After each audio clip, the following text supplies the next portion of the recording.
All right, good morning. Oops, I'm sorry. There we go.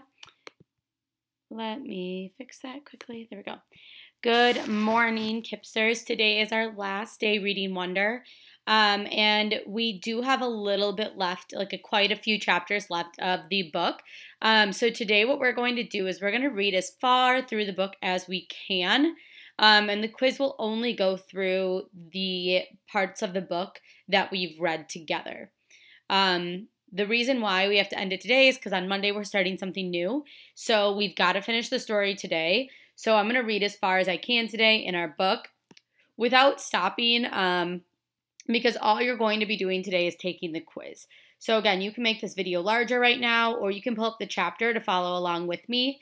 Make sure you write your name here and choose the correct homeroom, and then press next when you are done reading with me. Do not do this right now. You are going to do this at the end.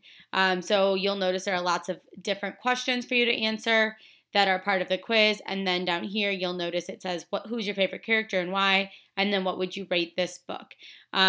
So this will be your final grade for the class. So make sure you listen carefully to the book. Like I said, all we're going to be doing today is reading the story. So I'm going to read it out loud. All you need to do is listen and follow along with me as I read. The end of the book is my favorite part of the book. So I really want to make sure that we are reading this part carefully and that I get through as much as I can with you so that you can enjoy the ending as well. Miranda's part. I forgot that I might see so many beautiful things. I forgot that I might need to find out what life could bring. Andean beautiful things. School. I hardly saw Via at school this year, and when I did, it was awkward. It felt like she was judging me. I knew she didn't like my new look.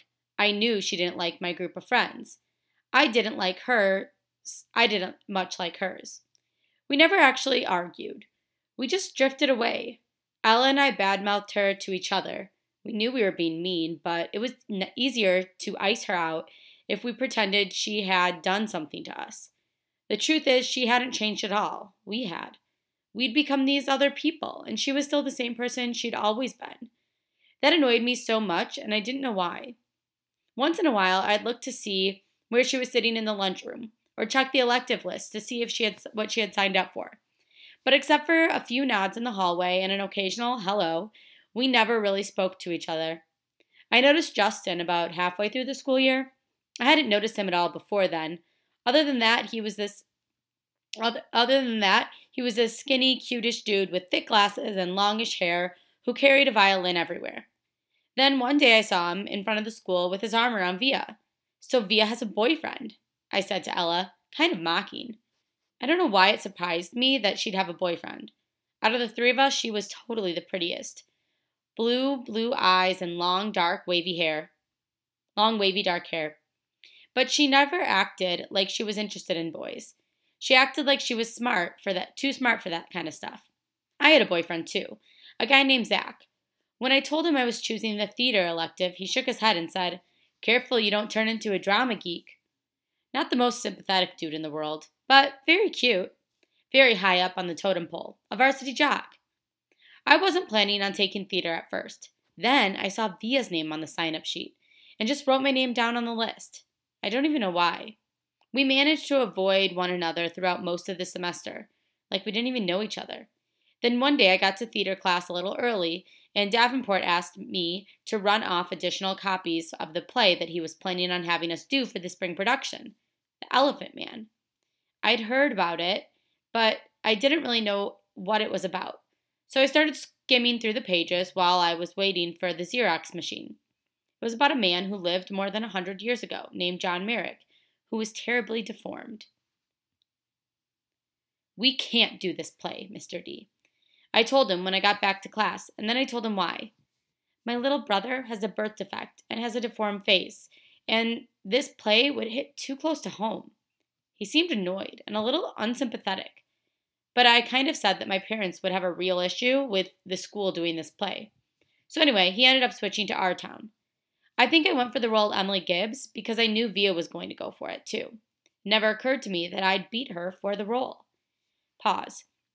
So Miranda lied and said it was her brother who had had a deformed face. And so why do you think Miranda did that? I think she did it because she knew that it would bother Via, and she wanted to do something for Via and for Augie and their family. Let's see what happens next. What I miss most. I called Via's house just once to say hello to Augie.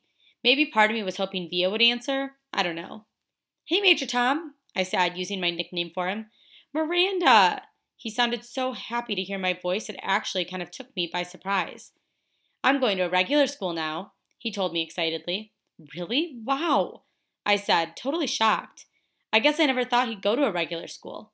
His parents has always been so protective of him. Guess I thought he'd always be that little kid in an astronaut helmet that I gave him. Talking to him, I could tell he had no idea Via and I weren't close anymore. It's different in high school, I explained to him. You end up hanging out with loads of different people. I have some friends in my new school, he told me. A kid named Jack and a girl named Summer.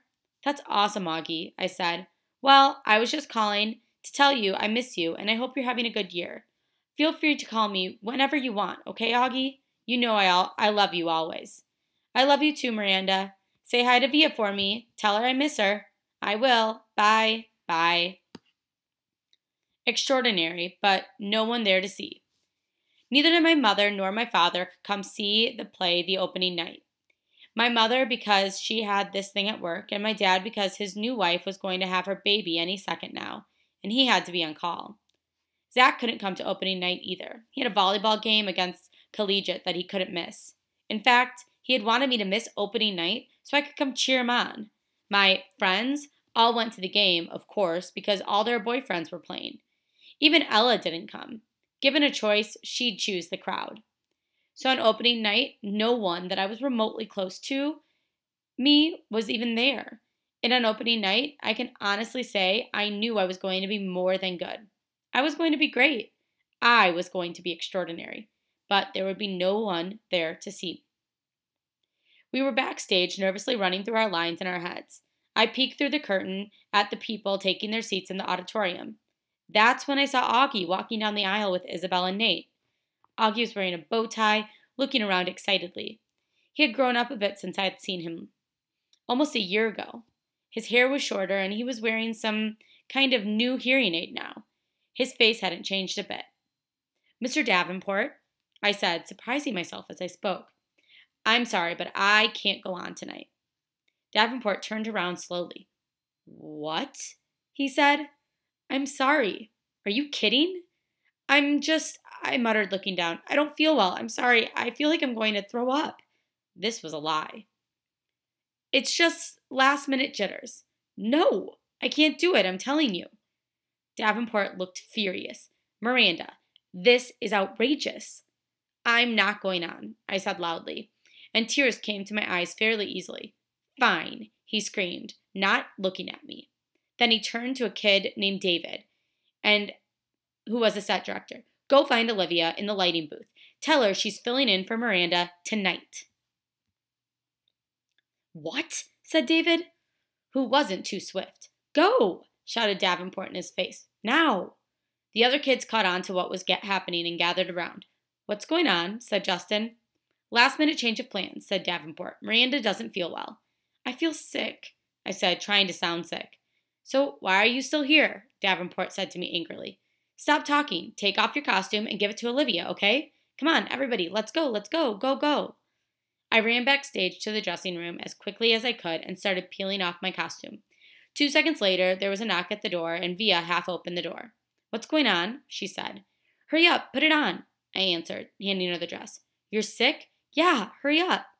Via looked stunned, took off her t-shirt and jeans, and pulled on the long dress over her head. I'm not even sure I'll remember my lines, Via said, looking at herself in the mirror. Your lines?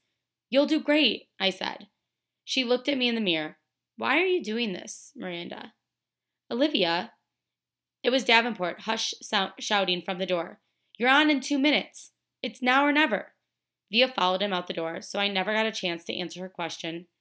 I don't know what I would have said anyway. I wasn't sure what the answer was. After the show. I can't say why I was so happy to see August again after so long, or how good it felt when he hugged me. I can't believe how big you've gotten, I said to him. I thought you were going to be in the play, he said. I wasn't up to it, I said, but Via was great, don't you think? He nodded. 2 seconds later, Isabel found us. Excuse me. Miranda, she said happily, giving me a kiss on the cheek. And then to August, don't ever disappear like that again. You're the one who disappeared, Augie answered back. How are you feeling? Isabel said to me. Via told us you got sick. Much better, I answered. Is your mom here? Said Isabel. No, she had work stuff, so it's actually not a big deal for me, I said truthfully. We have 2 more shows anyway, though. I don't think I'll be as good as an Emily as Via was tonight. Nate came over and we had basically this exact same conversation.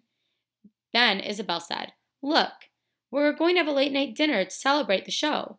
Are you feeling up to joining us? We'd love to have you. Oh, no, I started to say. Please, said Augie.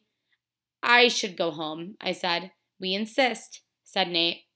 By now, Via and Justin had come over with Justin's mom, and Via put her arm around me. You're definitely coming, she said, smiling her old smile at me. They started leading me out of the crowd, and I have to admit, for the first time in a very, very long time, I felt absolutely happy. You're going to reach the sky. Oh, I'm sorry, that's supposed to be part of this next part. All right, you're going to reach the sky. August part. Fly, beautiful child. Eurythmics, beautiful child. So now we're on to the last part of the story. So we learned in this part, in Miranda's part, that Miranda actually let Via perform because she wanted to kind of show August and her parents that how good of a job she could do in that role. And she had the next 2 nights to do it too. And now she's going back out with their family, so maybe things between she and Via will change moving forward. So we're going to move into August's part. Now this is a really good part of the story. August part of the story, this is the end. Part of it is really sad, and then the other part of it is really happy. So I just want to prepare you for that. There is a sad part of the story, and then it does get really good. So, like I said, I'm not sure how much time we'll get through this story. I'm going to read for probably the next 25 minutes, and then we'll see where we're at in 25 minutes, and the rest I'll post for you to read on your own at the end, okay? The 5th grade nature retreat. Every year in the spring, the 5th graders of Beecher Prep go away for 3 days and 2 nights to a place called Broarwood Nature Reserve in Pennsylvania. It's a 4-hour bus drive away. The kids sleep in cabins with bunk beds. There are campfires, s'mores, and long walks through the woods. The teachers have been prepping us for this all year long, so all the kids in the grade are excited about it, except for me. And it's not even that I'm not excited, because I kind of am. It's just I've never slept away from home before, and I'm kind of nervous. Most kids have had sleepovers by the time they're my age. A lot of kids have gone to sleepaway camps or stayed at their grandparents' or whatever. Not me. Not unless you include hospital stays. But even then, Mom and Dad always stayed with me overnight. But I never slept over at Tata or Papa's house, or Aunt Kate or Uncle Poe's house. When I was really little, that was mainly because there were too many medical issues, like my trach tube needed to be cleared every hour, or reinserting my feeding tube if it got detached. But when I got bigger, I just never felt like sleeping anywhere else. There was one time when I half slept over at Christopher's house. We were about 8, and we were still best friends. Our family had gone for a visit to his house, and me and Christopher were having such a great time playing Legos Star Wars that I didn't want to leave when it was time to go. We were like, please, please, please, can we have a sleepover? So our parents said yes, and Mom and Dad and Via drove home. And me and Christopher stayed up till midnight playing until Lisa, his mom, said, okay guys, time to go to bed. Well, that's when I kind of panicked a bit. Lisa tried to help me go to sleep, but I just started crying that I wanted to go home. So at 1 a.m., Lisa called Mom and Dad drove all the way back to Bridgeport to pick me up. We didn't get home until 3 a.m. So my one and only sleepover up until now was pretty much a disaster. which is why I'm a little nervous about the nature retreat. On the other hand, I'm really excited.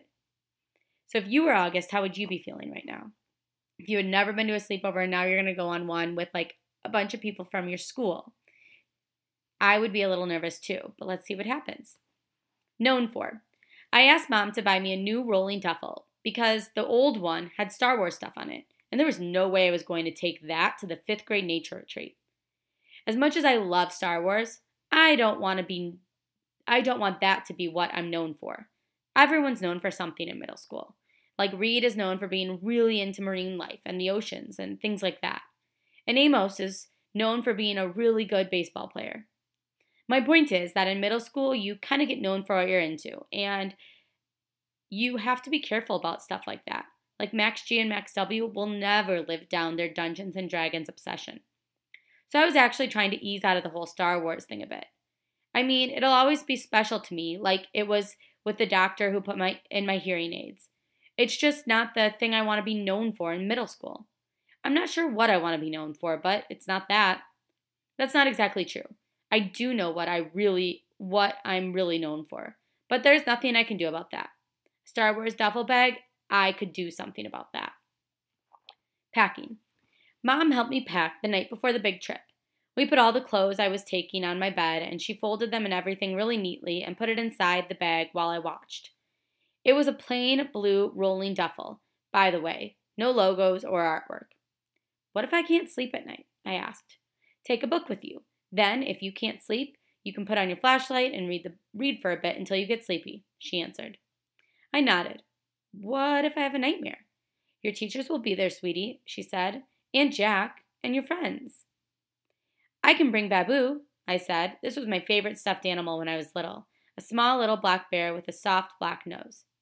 You don't really sleep with him anymore, do you? Said Mom. No, but I keep him in my closet in case I wake up in the middle of the night and can't get back to sleep, I said. I could hide him in my bag. No one would know. Then let's do that, Mom nodded, getting Babu from inside the closet. I wish they allowed cell phones, I said. I know, me too, she said. Though I know you're going to have a great time, Augie. You sure you want me to pack Babu? Yeah, but way down where no one can see him, I said. She stuck Babu deep inside the bag and then stuffed the last of my t-shirts on top of him. So many clothes for just 2 days. 3 days and 2 nights, I corrected her. Yep, she nodded, smiling. 3 days and 2 nights. She zipped the duffel bag up and picked it up. Not too heavy. Try it. I picked up the bag. Fine, I shrugged. She sat on the bed. Hey, what happened to your Empire Strikes Back poster? Oh, I took that down ages ago, I answered. She shook her head. Huh, I didn't notice that before. I'm trying to, change my image a bit. I explained. Okay, she smiled, nodding like she'd understood. Anyway, honey, you have to promise me you won't forget to put on bug spray on the legs, especially while you're hiking through the woods. It's right here in the front compartment. Uh-huh. And put on your sunscreen, she said. You don't want to get a sunburn. And don't, I repeat, do not forget to take your hearing aids off if you go swimming. Would I get electrocuted? No, but you'd be in real hot water with Daddy because those things cost a fortune. She laughed. I put the rain poncho in the front compartment, too. Same thing goes if it rains, Augie, okay? Make sure you cover your hearing aids with the hood. Aye, aye, sir, I said, saluting. She smiled and pulled me over. I can't believe how much you've grown up this year, Augie, she said softly, putting her hands on the sides of my face. Do I look taller? Definitely, she nodded. I'm still the shortest one in my grade. I'm not really even talking about your height, she said. Suppose I hate it there. You're going to have a great time, Augie. I nodded. She got up and she gave me a quick kiss on the forehead. Okay, so I say we get to bed now. It's only 9 o'clock, Mom. Your bus leaves at 6 a.m. tomorrow. You don't want to be late. Come on, chop chop. Your teeth are brushed? I nodded and climbed into bed. She started to lie down next to me. I'll write you letters, I said as she was leaving, even though I'll probably be home before you guys even get them. Then we can read them together, she said, and she threw me a kiss. Daybreak. The next day I woke up really early. It was still dark inside my room and even darker outside, though I knew it would be morning soon. I turned over on the side and I didn't feel at all sleepy. The room slowly started lightning. I reached for my hearing aid headband and put it on, and now the world was really awake. I could hear the garbage trucks clunking down the street and the birds in our backyard. And down the hallway, I heard Mom's alarm beeping. I got up out of bed and went to my desk and wrote a little note to Mom. Then I went into the living room where my packed bag was by the door. I opened it up and fished inside until I found what I was looking for. I took Babu back to my room, and I laid him in my bed and taped the little note to Mom on his chest. Then I covered him with my blanket so Mom would find him later. The note read, "Dear Mom, I won't need Babu, but if you miss me, you can cuddle with him yourself. XO, Augie." So it seems like he's ready to go on this field trip. I am predicting that it goes well for him, and that he has a good time. I want you to be thinking about what you think is going to be happening too. All right, let's keep going. Day 1. The bus ride went really fast. I sat by the window and Jack was next to me in the aisle seat. Summer and Maya were in front of us. Everyone was in a good mood, kind of loud, laughing a lot. I noticed right away that Julian wasn't on our bus, even though Henry and Miles were. I figured he must be on the other bus, but then I overheard Miles tell Amos that Julian ditched the field grade trip because he thought the whole nature retreat thing was, quote, unquote, dorky. I got totally pumped because dealing with Julian for 3 days in a row, the 2 nights, was a major reason I was nervous about the whole trip. So now, without him there, I could really just relax and not worry about anything. We got to the nature reserve at around noon. The first thing we did was put our stuff down in the cabins. There were 3 bunk beds to every room, so me and Jack did rock, paper, scissors for the top bunk, and I won. Woohoo! And the other guys in the room were Reed and Tristan and Pablo and Nino. After we had lunch in the main cabin, we all went on a 2-hour guided nature hike through the woods. I realized that my Lobot hearing aids actually made me hear better than most people, because I was usually the first person to hear a new bird call. It started to rain as we headed back to camp. I pulled on my rain poncho and pulled up the hood so my hearing aids wouldn't get wet, but my jeans and shoes got soaked by the time we reached the cabins. Everyone got soaked. It was fun, though. We had a wet sock fight in the cabin. Since it rained the rest of the day, we spent most of the afternoon goofing off in the rec room. They had a ping pong table and an old-style arcade games like Pac-Man and Missile Command that we played until dinner time. Luckily, by then, it had stopped raining, so we got to have a real campfire cookout. The log benches around the campfire were still a little damp, but we threw our jackets over them and hung out by the fire, toasting s'mores and eating the best roasted hot dogs I've ever tasted. I loved hanging out in my campfire after dark. I loved the way bits of fire dust would float up and disappear into the night air, and how the fire lit up people's faces. I loved the sound the fire made too, and how the woods were so dark you couldn't see anything around you, and you'd look up and see a billion stars in the sky. The sky doesn't look like that in North River Heights. I've seen it look like that in Montauk, though, like someone sprinkled salt on a shiny black table. I was so tired when I got back to the cabin that I didn't need to pull out a book to read. I fell asleep as fast as my head hit the pillow, and maybe I dreamed about the stars. I don't know. So far, so good. So Augie is having a great first day. Let's keep seeing what happens next. The fairgrounds. The next day was just as great as the first day. We went horseback riding in the morning, and in the afternoon, we rappelled up some ginormous trees with help from the nature guides. By the time we got back to the cabins for dinner, we were really tired again. After dinner, they told us we had an hour to rest, and then we were going to take a 15-minute bus ride to the fairgrounds for an outdoor movie night. I hadn't had a chance to write a letter to Mom and Dad and Via yet, so I wrote one, telling them about the stuff that we did that day and the day before. When we got to the fairgrounds, the sun was just starting to set. It was about 7:30. The shadows were really long on the grass, and the clouds were pink and orange. It looked like someone had taken sidewalk chalk and smudged the colors across the sky with their fingers. It's not that I haven't seen nice sunsets before in the city, because I have, slivers of sunsets between buildings, but I wasn't used to seeing so much sky in every direction. Out here in the fairgrounds, I could understand why ancient people used to think the world was flat, and that the sky was a dome that closed in on top of it. That's what it looked like from the fairgrounds, in the middle of this huge open field. Because we were the first school to arrive, we got to run around the field all we wanted until the teachers told us it was time to lay out our sleeping bags on the ground and get good viewing seats. We unzipped our bags and laid them down like picnic blankets on the grass in front of the giant movie screen in the middle of the field. Then we went to the row of food trucks parked at the edge of the field to load up on snacks and sodas and stuff like that. There were concession stands there too, like a farmer's market, selling roasted peanuts and cotton candy. And up a little farther was a short row of carnival-type stalls. The kind where you can win a stuffed animal if you throw a baseball into a basket.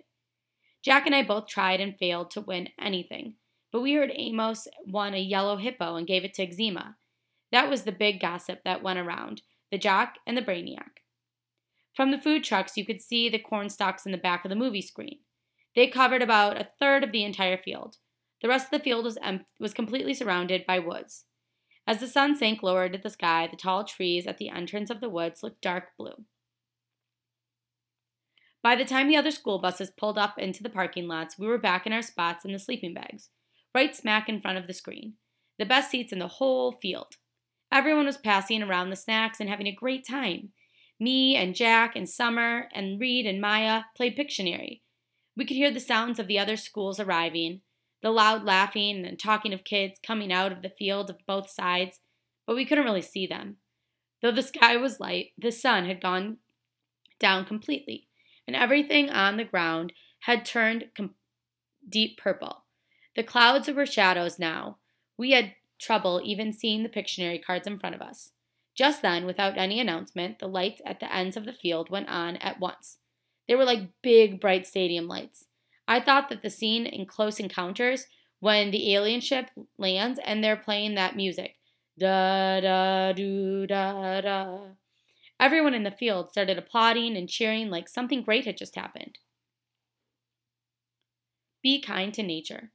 An announcement came over the huge speakers next to the stadium lights. Welcome, everyone. Welcome to the 23rd annual Big Movie Night at the Broward Nature Reserve. Welcome, teachers and students from MS 342, the William Health School. A big cheer went up on the left side of the field. Welcome, teachers and students from Glover Academy. Another cheer went up, but this time on the right side of the field. And welcome, students from Beecher Prep School. Our whole school cheered as loudly as we could. We're thrilled to have you as guests here tonight, and thrilled that the weather is cooperating. In fact, can you believe what a beautiful night this is?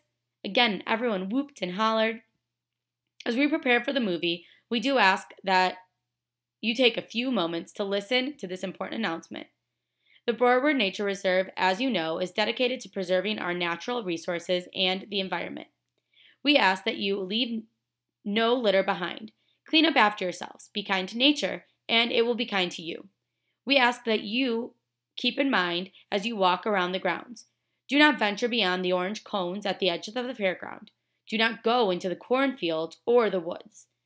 Please keep the free roaming to a minimum. Even if you don't feel like watching your movie, your fellow students may feel otherwise. So please be courteous. No talking, no playing music, no running around. The restrooms are located on the other side of the concession stand. After the movie is over, it will be quite dark. So we ask that you stay with your schools as you make your way back to your buses. Teachers, there's usually at least one lost party on a big movie night at Broward. Don't let it happen to you.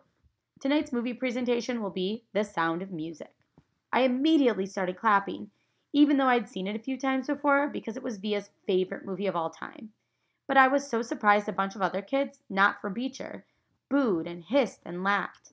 Someone from the right side of the field even threw a soda can at the screen, which seemed to surprise Mr. Tishman. I saw him stand up and look in the direction of the can thrower, though I knew he couldn't see anything in the dark. The movie started playing right away. The stadium lights dimmed. Maria, the nun, was standing at the top of the mountain, twirling around and around. It had gotten chilly all of a sudden, so I put on my yellow Montauk hoodie and adjusted the volume on my hearing aids, and leaned against my backpack and started watching. The hills are alive with the sound of music. That's the song. All right, next one. Woods are alive. Somewhere around the boring part, where the guy named Rolf and the oldest daughter are singing, You are 16, going on 17. Jack nudged me. Dude, I've got to pee, he said. We both got up and kind of hopscotched over the kids that were sitting or lying down on sleeping bags. Summer waved as we passed, and I waved back. There were lots of kids from other schools walking around by the food trucks, playing the carnival games or just hanging out. Of course, there was this huge line for the toilets. Forget this. I'll just find a tree, said Jack. That's gross, Jack. Let's just wait, I answered. But he headed off the rows of trees at the edge of the field, which was past the huge orange cones that we were specifically told not to go past. And of course, I followed him. And of course, we didn't have our flashlights. We forgot to bring them. It was so dark now, we literally couldn't see 10 steps ahead of us. So, as we walked toward the woods, luckily, the movie gave off some light. So when we saw a flashlight coming towards us out of the woods, we knew immediately that it was Henry, Miles, and Amos. I guess they hadn't wanted to wait in line to use the toilets either. Miles and Henry were still not talking to Jack, but Amos had let go of the war a while ago. He nodded hello to us as they passed by. Be careful of the bears, shouted Henry, and he and Miles laughed as they walked away. Amos shook his head at us like, don't pay attention to them. Jack and I walked a little further until we were just inside the woods. Then Jack hunted around for the perfect tree and finally did his business, though it felt like he was taking forever. The woods were loud with strange sounds and chirps and croaks, like the wall of noise coming out of the trees. Then we started hearing loud snaps, not far from us, almost like a cap gun pops. That definitely weren't insect noises. And far away, like in another world, we could hear raindrops on roses and whiskers on kittens. And, that's much better, said Jack, zipping up. Now I have to pee, I said, which I did on the nearest tree. No way was I going farther in like Jack did. Do you smell that? Like firecrackers? He said, coming over to me. Oh, yeah, that's what that is, I answered, zipping up. Weird. Let's go. Alien. We headed back the way we came, in the direction of the giant screen. That's when we walked straight into a group of kids we didn't know. They'd just come up out of the woods, doing stuff I'm sure they didn't want their teachers to know about. I could smell the smoke now, the smell of both firecrackers and cigarettes. They pointed a flashlight at us. There were 6 of them, 4 boys and 2 girls. They looked like they were in 7th grade. What school are you from? One of the boys called out. Beecher Prep, Jack started to answer when all of a sudden one of the girls started screaming. Oh my God, she shrieked, holding her hand over her eyes like she was crying. I figured maybe a huge bug had just flown in her face or something. No way, one of the boys cried out. He started flicking his hand in the air like he'd just touched something hot. Then he covered his mouth. No freaking way. No freaking way. All of them started laughing and half covering their eyes now, pushing each other and cursing loudly. What is that? Said the boy who was pointing the flashlight at us, and it was only then that I realized the flashlight was pointed right at my face, and they were screaming about was me. Let's get out of here, Jack said to me quietly, and he pulled me on my sweatshirt sleeve and started walking away from them. Wait, yelled the guy with the flashlight, cutting us off.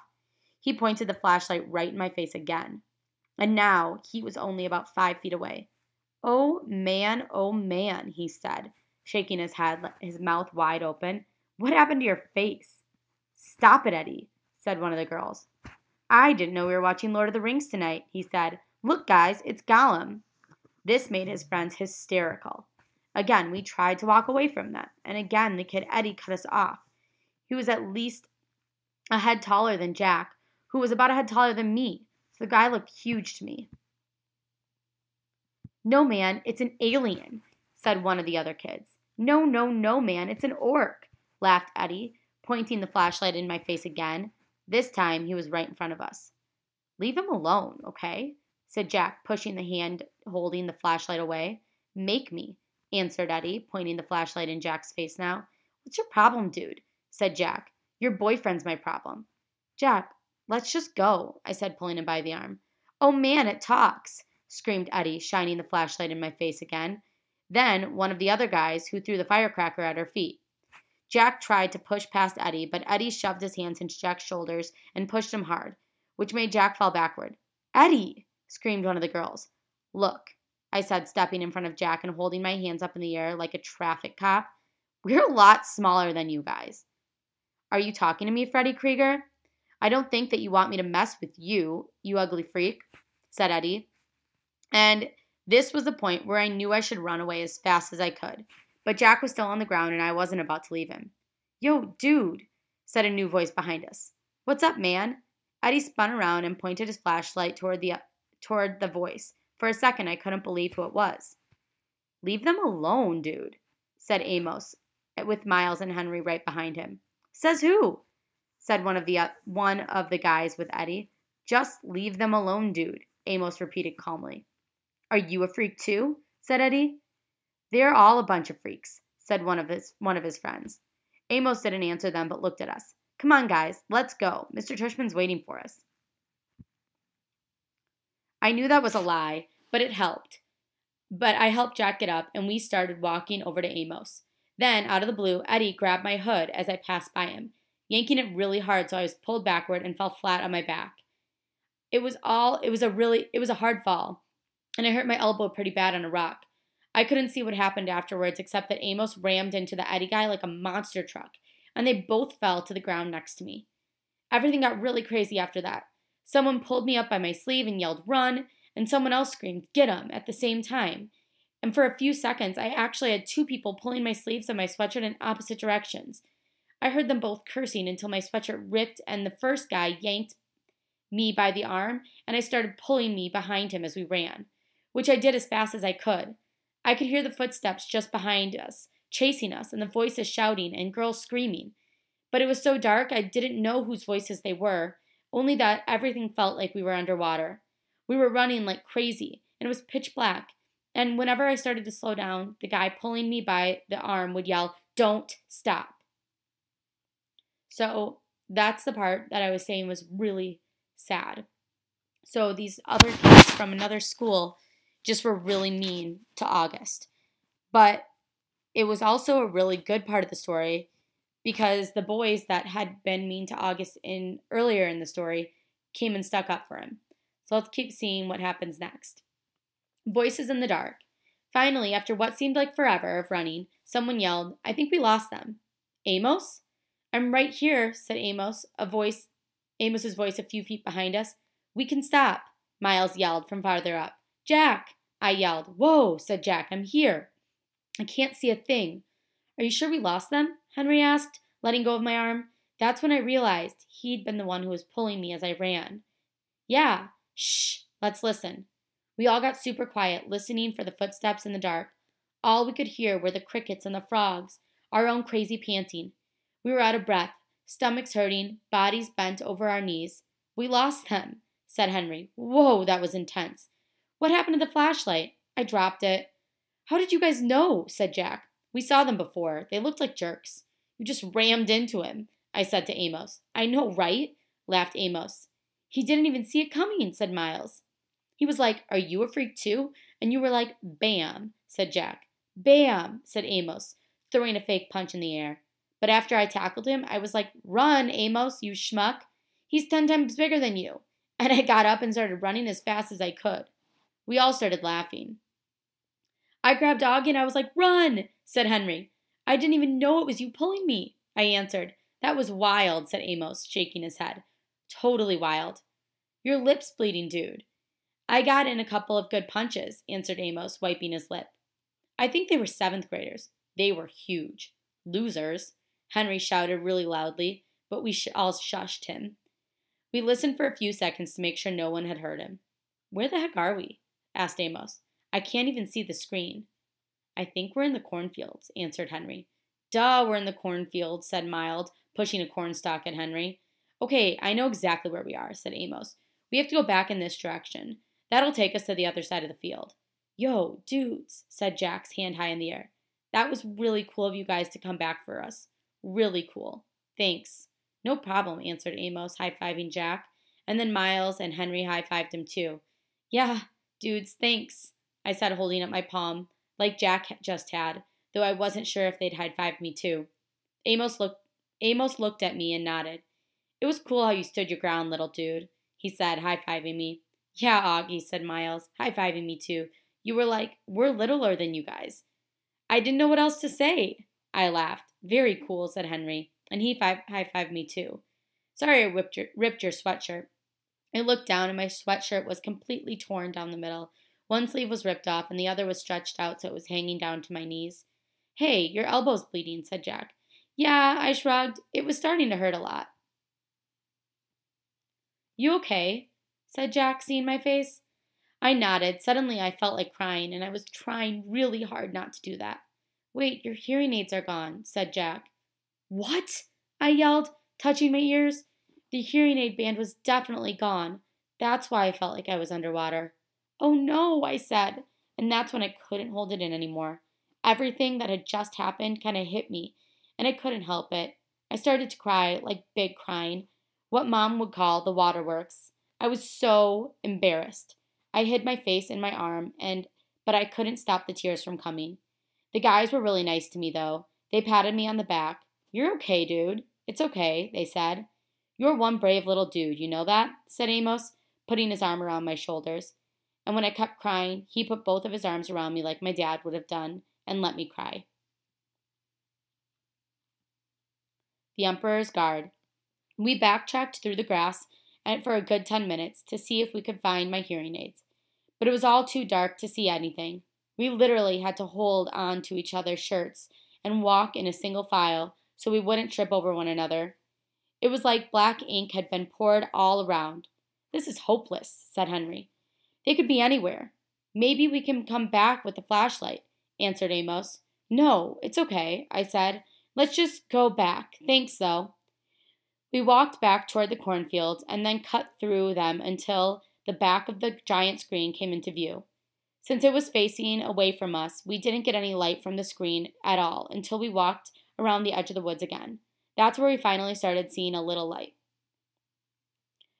There was no sign of the 7th graders anywhere. Where do you think they went? Said Jack. Back to the food trucks, said Amos. They're probably thinking that we're going to report them. Are we? Asked Henry. They looked at me. I shook my head. Okay, said Amos, but little dude, don't walk around here alone again. If you need to go somewhere, tell us. We'll go with you. Okay, I nodded. As we got closer to the screen, I could hear, high on the hill was a lonely goat herd, and then I could smell the cotton candy from one of the concession stands near the food trucks. There were lots of kids milling around in this area, too. So I pulled what was left of my hoodie over my head and kept my face down, hands in pockets. As we made our way through the crowd, it had been a long time since I'd been out without my hearing aids, and it felt like miles under the earth. It felt like that song Miranda used to sing to me. Ground control to Major Tom. Your circuit's dead. There's something wrong. I did notice as I walked that Amos had stayed right next to me, and Jack was close on the other side of me, and Miles in front of us, and Henry was in back of us. They were surrounding me as we walked through the crowds of kids, like I had my own Emperor's bodyguard. So we're going to pause there, and I'm going to stop this one, and then I will start us up again with a second video because I don't want to run out of time on this video.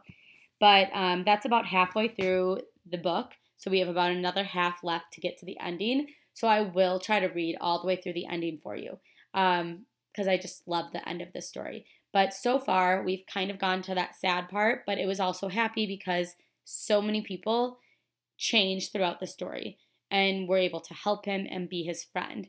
And if I were August, I'd be feeling pretty good right now about the friends that I have. All right. See you in a second. We'll pick up with video number 2.